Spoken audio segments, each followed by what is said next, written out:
Hi everyone, it's Niamh here and welcome to my art journaling channel. Today we're going to be doing some really simple mark making in our small 6x6 journal. So this was a way for me to try out a new colour scheme that I hadn't used before.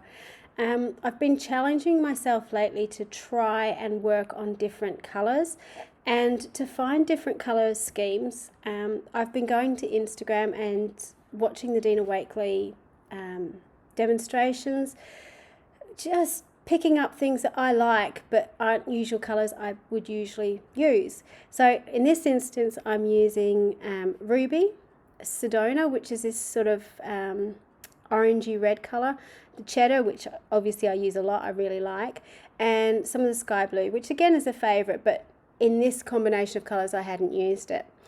And I have to admit I'm actually really loving this Sedona colour.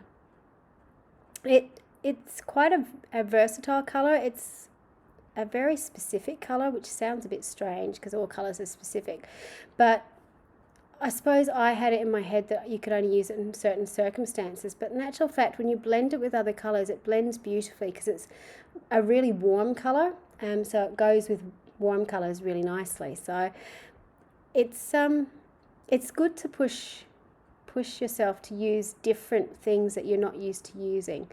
And that's certainly, when I got to the end of this, I actually felt a great deal of accomplishment for doing that and for using something that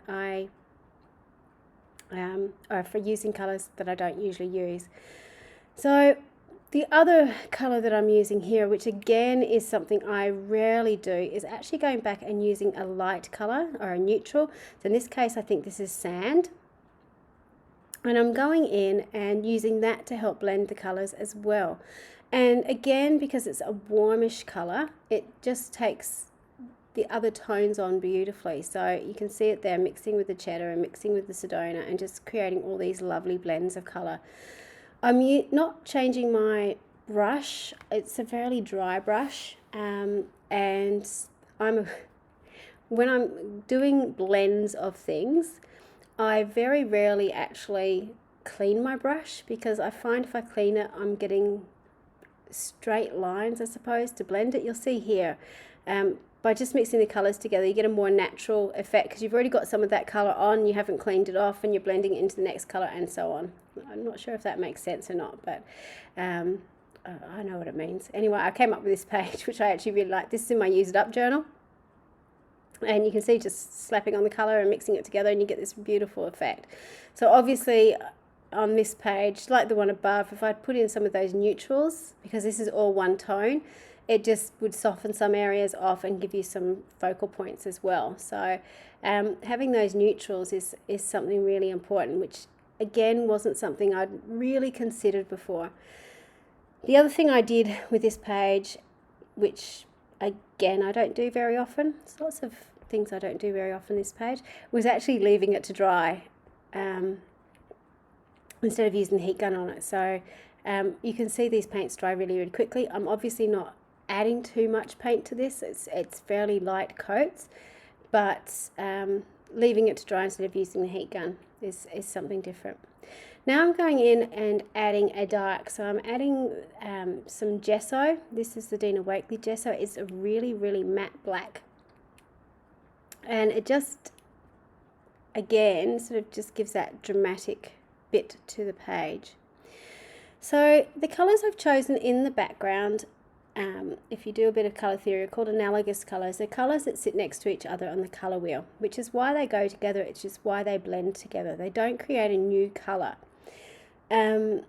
So you could do this technique, and in actual fact I've done this recently where I've used a whole range of new colour schemes that I hadn't tried before, and I did the background very similar to this with analogous colours. So I did sort of ranges of greens and blues, or blues and purples, or I think oranges and reds, and then I've used my paint pens with a complementary colour over the top to add some interest. So a complementary colour is something that's basically opposite the colours you've used in the background on the colour wheel. So opposite sort of the reds, oranges and yellows, red, oranges, yellows, can't think, the blue green tones. So by using a turquoise, I sort of covered that blue and green. To knock back the black, even though I liked it, I decided to do some pen work in it. And so this is where the mark making comes in, and this is what sort of finishes off the page. And it's really simple mark making. It's just lines and dots and squiggles, but it adds the interest to that page. Even though the blending in the background was nice, this is what sort of ties it all together, I suppose. So on one of the shapes I'm doing little circles. On the bottom shape I'm doing these little U shapes, and then I think in the other shape I do some scribbly writing. I can't remember what I do in that.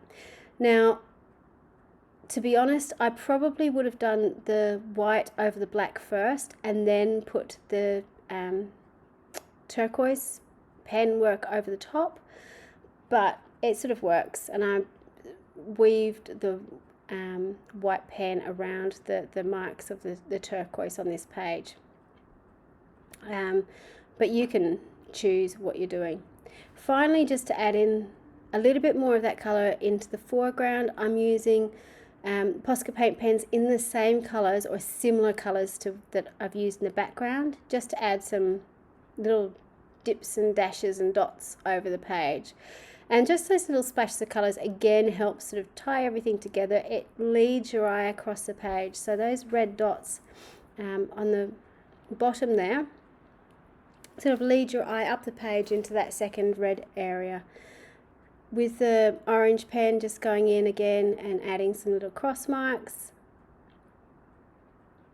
Again, really simple shapes to make. So I know when I teach classes about mark making, a lot of people get really anxious about it because, oh, I don't like the look of my marks, or I can't doodle, or I can't make it look nice. I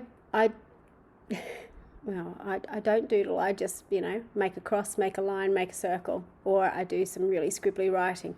That's the extent really of my mark making, and I just have fun with it, or I don't overthink it, which is really strange because I overthink everything else in my life. But with mark making, I really don't. I personally find it really relaxing because I don't have to think about it. I just got a pen in my hand and I just do stuff. And I suppose with something like this, where it's kind of, I suppose I was thinking of this page as a test page because it's just trying out a colour combination, that it didn't have any high stakes value for me. But in actual fact, it's one of my favourite pages in this journal.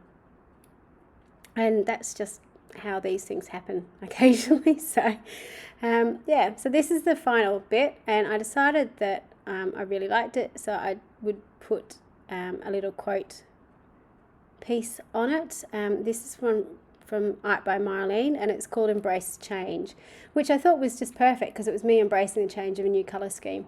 In the close-up, you can see how those blends in the background and those colours really work together, and how that turquoise just adds that pop of contrast to the page. So I would challenge you to have a go with a different colour scheme than you usually use. If you're not sure, go to Instagram and have a look at people and, take note of the colours that they're using together and ask yourself, why do I like that? Is it because of the colours they've used? And if it is, jot them down to try out in your journal as well. Thank you so much for watching. Until next time, bye for now.